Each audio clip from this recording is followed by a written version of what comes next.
Jeremy with customgeek.com here, and I have a sunroof in a car. Happens to be a Mazda, and I have this aftermarket sunroof switch that's wired completely wrong. These wires are pinned out different. I have this other little module here that has the buttons on it, and these are not mapped right. These are mapped right with a common pin right there.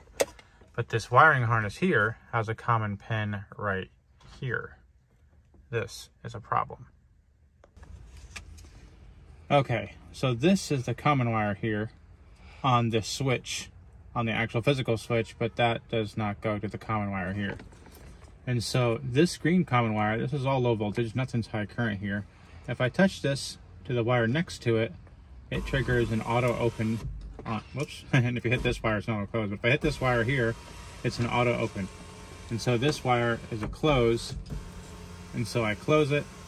And then if you jump on the other side of the green wire, once this is closed, you go ahead and then this tilts the roof up, and then this tilts the roof down.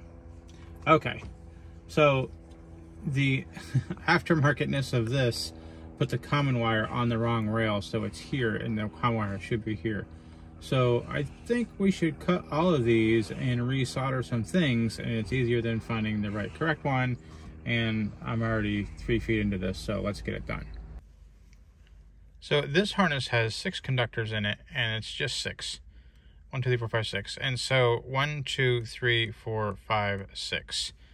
And they all go on here, but there's only really 5 that are used. And so it's 1, 2, 3, 4, 5, and so this here is an extra one. So if you look at this, there's only 5 wires in this connector, but there's 6 slots. So if we take all of these wires and we shift them that way, that'll solve our problem. It was just a miscommunication on the design team, I think.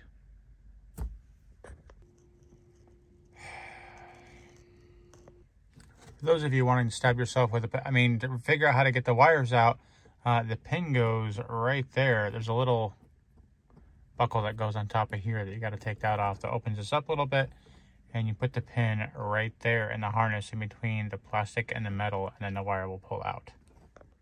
This is the little plastic piece that comes off this thing, and snap it back on, and when it's all back together and the wires are shifted. Yay.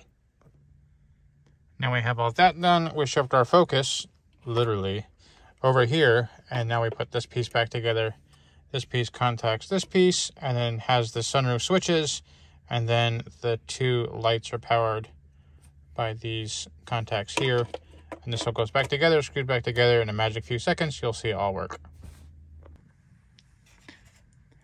Now everything is all back together, and so now we have functionality.